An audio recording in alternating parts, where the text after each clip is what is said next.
Hi everyone, welcome back to my YouTube channel. എല്ലാവരും സുഖമായിട്ടിരിക്കുന്നു എന്ന് വിശ്വസിക്കുന്നു.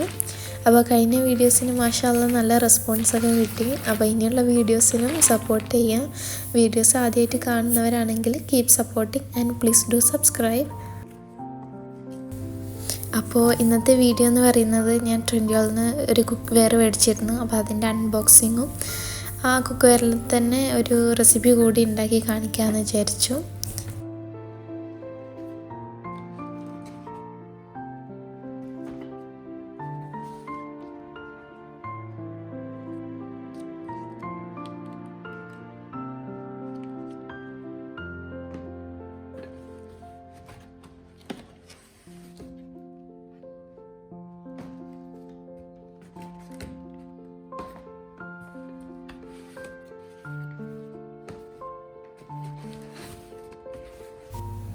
ഇത് ഷാഫറിൻ്റെ 12 പീസിൻ്റെ ഗ്രാനൈറ്റ് കുക്ക് വെയർ സെറ്റാണ്. റമളാൻ ഓഫർ ഉണ്ടായിരുന്നു 95%.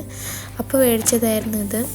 അപ്പോൾ ഇതിന് ഇപ്പോൾ 200 സംതിങ് എത്ര ആയി. അപ്പോൾ ഞാൻ മേടിച്ചപ്പോൾ 120 അത്ര ഉണ്ടായിരുന്നുള്ളൂ കേട്ടോ.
ഇതിലൊരു ഫ്രൈ പാന്, 4 പോട്ട്, ഒരു തവ, ഒരു സോസ് പാന് വിത്ത് ലിഡ്, അങ്ങനെയാണ് 12 പീസ് വരുന്നത്. അപ്പോൾ നല്ല ക്വാളിറ്റി ഉണ്ട്. അലുമിനിയം ഗ്രാനൈറ്റാണ് കോട്ടിങ് വരുന്നത്. പിന്നെ ബാക്ക് ലൈറ്റ് ഹാൻഡിലാണ്. അപ്പോൾ പാൻ ചൂടായാലും ഹാൻഡിൽ ചൂടാവില്ല. അപ്പോൾ നമുക്ക് ഭയങ്കര യൂസ്ഫുള്ളാണിത്.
ഇത് ഡിഷ് വാഷർ സേഫ് കൂടിയാണ് കേട്ടോ. അപ്പോൾ ഒരിക്കലും ഹാർഡായിട്ടുള്ള സ്ക്രബ് വെച്ചിട്ട് ഇത് വാഷ് ചെയ്യരുത്.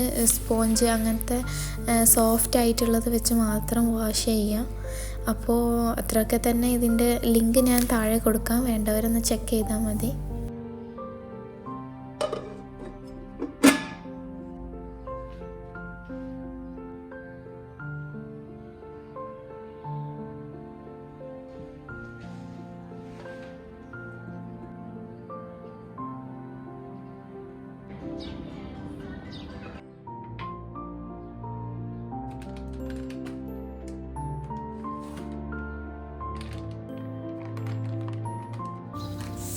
ഇന്ന് ഇഫ്താറിന് നമ്മളൊക്കെ ഫേവറേറ്റ് ആയിട്ടായ കുഞ്ഞിപ്പത്തിരിയാണ് ഉണ്ടാക്കിയത്.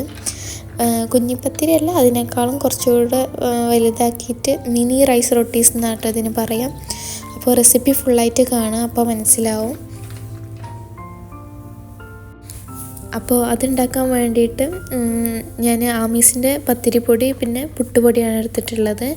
അപ്പോൾ 1 കപ്പ് പത്തിരിപ്പൊടിയിൽ ഒരു 2-3 ടേബിൾ സ്പൂണ് പുട്ടുപൊടി ഇടുക.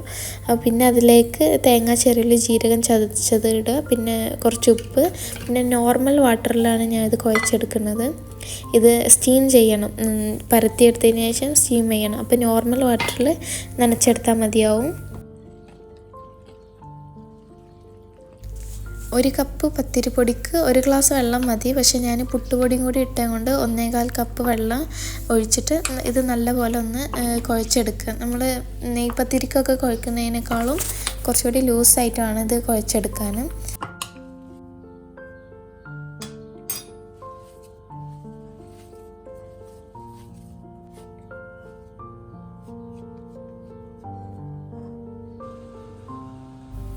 എന്നിട്ട് ഇതേപോലെ ചെറിയ ചെറിയ റൊട്ടീസ് ഉണ്ടാക്കിയിട്ട് ഒരു 20 മിനിറ്റെങ്കിലും ഒന്ന് ആവി കയറ്റിയെടുക്കണം.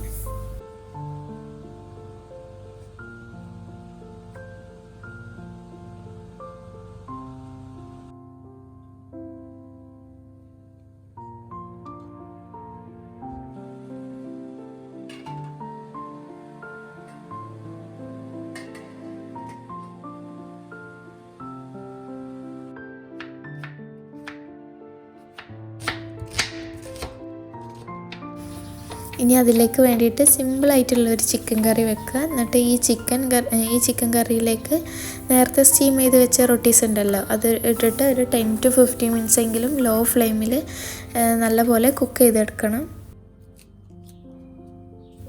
അങ്ങനെ കുക്ക് ചെയ്തെടുക്കുമ്പോൾ അത് നല്ല സോഫ്റ്റ് ആയിട്ടുണ്ടാവും. പിന്നെ ആ ചിക്കൻ കറിയുടെ ഗ്രേവിയൊക്കെ നല്ലപോലെ എന്താ പറയുക അതിൽ പിടിച്ചിട്ടുണ്ടാവും.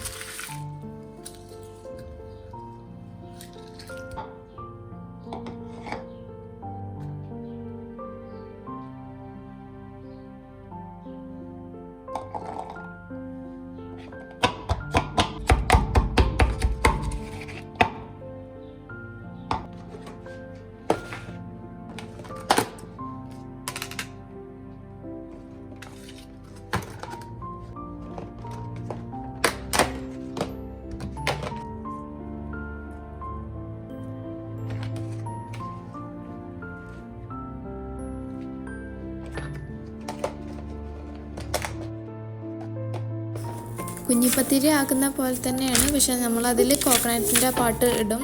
ഇതിൽ ഞാൻ ഇടുന്നില്ല, കാരണം എൻ്റെ തേങ്ങ ഇല്ലായിരുന്നു. അപ്പോൾ ഇല്ലാണ്ട് ഉണ്ടാക്കിയാലും നല്ല ടേസ്റ്റാണ്.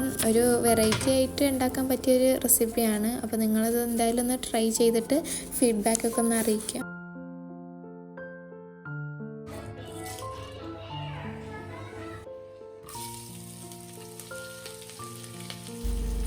ചിക്കൻ കറിയുടെ റെസിപ്പിയൊക്കെ എല്ലാവർക്കും അറിയുന്നുണ്ടാവും. എന്നാലും ഞാൻ എങ്ങനെയാണ് ഉണ്ടാക്കിയതെന്ന് പറയാം. വെളിച്ചെണ്ണ ചൂടാകുമ്പോൾ അതിലേക്ക് ചെറിയ ജീരകം, വലിയ ജീരകം, ഉലുവ അതൊക്കെ ഒന്ന് ഇട്ടിട്ട് അതൊന്നിങ്ങനെ ആയി വരുമ്പോൾ അതിലേക്ക് കട്ട് ചെയ്ത ഉള്ളി ഇട്ടിട്ട് നന്നായി വഴറ്റിയൊന്ന് എടുക്കുക. പിന്നെ അതൊന്ന് വഴന്ന് വരുമ്പോൾ അതിലേക്ക് 2 പച്ചമുളക്, പിന്നെ 1 table spoon ginger garlic paste, fresh ആയിട്ട് ഉണ്ടാക്കിയത് കേട്ടോ. അപ്പോൾ കുറച്ചുകൂടി ടേസ്റ്റ് ഉണ്ടാവും. എല്ലാം ഒന്ന് നല്ലോണം മിക്സ് ചെയ്യുക. എന്നിട്ട് അതിലേക്കൊരു മീഡിയം സൈസ് തക്കാളി ഇട്ടിട്ട് വഴന്ന് വരുമ്പോൾ അതിലേക്ക് ചിക്കൻ ഇട്ടിട്ട് നല്ലോണം ഒന്ന് മിക്സ് ചെയ്യുക. പിന്നെ അതിലേക്ക് സാൾട്ട്, സ്പൈസസ് അതൊക്കെ ഞാൻ ഇവിടെ താഴെ കൊടുക്കുക ഞാൻ എന്തൊക്കെ ഇട്ടതെന്ന്. പിന്നെ 1 കപ്പ് വെള്ളം കൂടി ഒഴിച്ചിട്ട് നല്ലോണം ഒന്ന് തിളപ്പിച്ചെടുക്കാം. കറി ഒന്ന് കുറുകി വരണം, അതുവരെ ഒന്ന് നല്ലപോലെ കുക്ക് ചെയ്തെടുക്കുക. അത്രേ ഉള്ളൂ ചിക്കൻ കറിയുടെ റെസിപ്പി.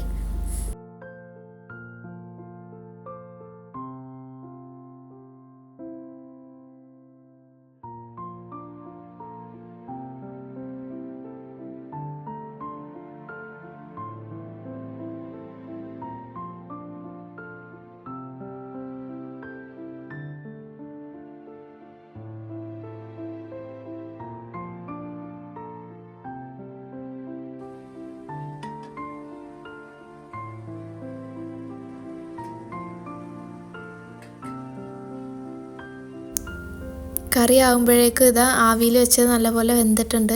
ഇനി ഇതിങ്ങനെ കൈ കൊണ്ട് ഓരോന്നും സെപ്പറേറ്റ് ആക്കി കൊടുക്കുക, ഒട്ടി പിടിക്കാണ്ടിരിക്കാൻ വേണ്ടിയിട്ടാട്ടോ.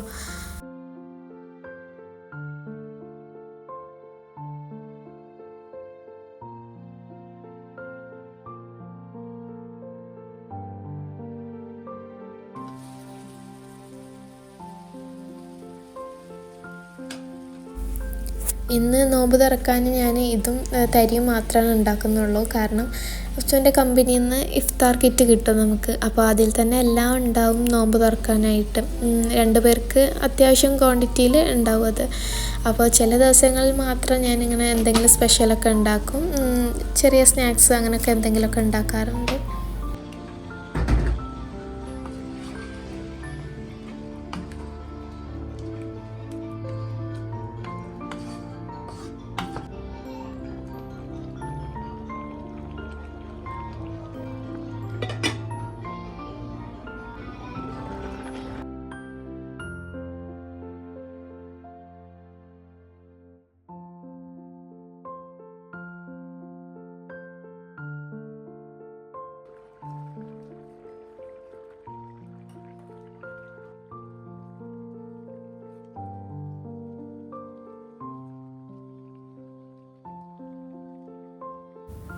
ചിക്കൻ കറി നല്ലപോലെ കുറുകി വന്നതിന് ശേഷം ആ പത്തിരി ഇട്ട് കൊടുക്കുക. എന്നിട്ട് നന്നായിട്ടൊന്ന് മിക്സ് ചെയ്തിട്ട് ഒരു 10-15 മിനിറ്റ് ലോ ഫ്ലെയിമിൽ അടച്ച് വെച്ചിട്ട് കുക്ക് ചെയ്യുക കേട്ടോ.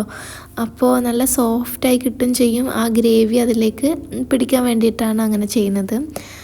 പിന്നെ ലാസ്റ്റായിട്ട് കുറച്ച് മല്ലിയിലയും കൂടി മേലെ ഇട്ടിട്ട് ഒന്ന് ക്ലോസ് ചെയ്ത് വെച്ചാൽ മതി. അപ്പോൾ ഇത്രേ ഉള്ളൂ, സിമ്പിളാണ്. ഞാൻ ഡീറ്റെയിൽ ആയി കാണിക്കുന്നത് കൊണ്ടാണ് കോംപ്ലിക്കേറ്റ് ആയി തോന്നുന്നത് കേട്ടോ. അപ്പോൾ എല്ലാവരും ഒന്ന് ട്രൈ ചെയ്ത് നോക്കുക. പെട്ടെന്ന് തന്നെ ഉണ്ടാക്കിയെടുക്കാൻ പറ്റുന്ന റെസിപ്പി, നല്ല ടേസ്റ്റുള്ള റെസിപ്പിയാണിത്.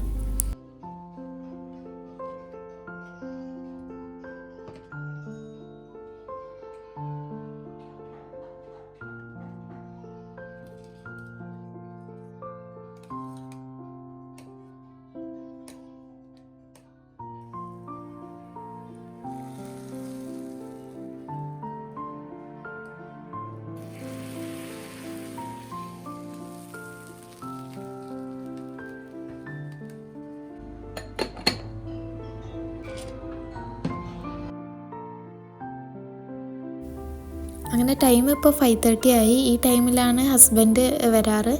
അപ്പോൾ ഇന്നത്തെ ഇഫ്താർ കിറ്റിൽ എന്താണെന്ന് കാണിച്ചു തരാം. എന്തെങ്കിലും 2 ടൈപ്സ് സ്നാക്സ് അങ്ങനെ ഉണ്ടാവും. അപ്പോൾ ഇന്ന് മിനി ബൺസാണ്. അതിൻ്റെ മേലെ സത്താർ ലീഫ് സ്പ്രെഡ്, സത്താർ അങ്ങനെ എന്തോ പറയും. അതൊരു അറബിക് ഡിഷാണ്. അപ്പോൾ ഇന്ന് അതും പിന്നെ പരിപ്പ് വട, പിന്നെ ജ്യൂസ്, ഇങ്ങനെ എന്തെങ്കിലും ഒരു ഫ്രൂട്ട് അങ്ങനെയൊക്കെ ഉണ്ടാകും നോമ്പ് തുറക്കാനായിട്ട്. മെയിനായിട്ടുള്ളത് ഇന്ന് beef kebab, mutton rice, lentil soup, പിന്നെ കുബൂസിൻ്റെ കൂടെ കഴിക്കാനായിട്ട് എന്തെങ്കിലും ഒരു കറി ഉണ്ടാവും. അപ്പോൾ ഇതൊക്കെയാണ് ആ ഇഫ്താർ കിറ്റിൽ ഉണ്ടാവാറ്.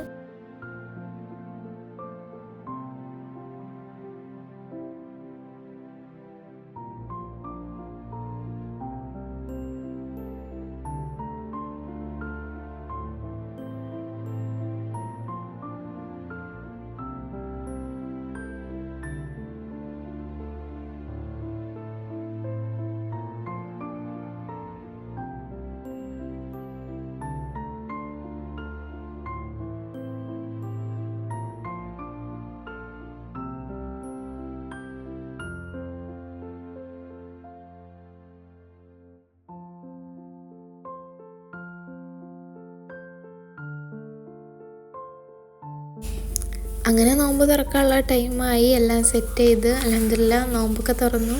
പിന്നെ ഫുഡൊക്കെ കഴിച്ചു, നമ്മളുണ്ടാക്കിയ കടിയൊക്കെ കഴിച്ചു. അപ്പോൾ അത്രേ ഉള്ളൂ ഇന്നത്തെ വീഡിയോ. എല്ലാവർക്കും ഇഷ്ടപ്പെട്ടാൽ ലൈക്ക്, ഷെയർ ആൻഡ് സബ്സ്ക്രൈബ് ചെയ്യുക. നെക്സ്റ്റ് വീഡിയോയിൽ കാണാം. Take care and by.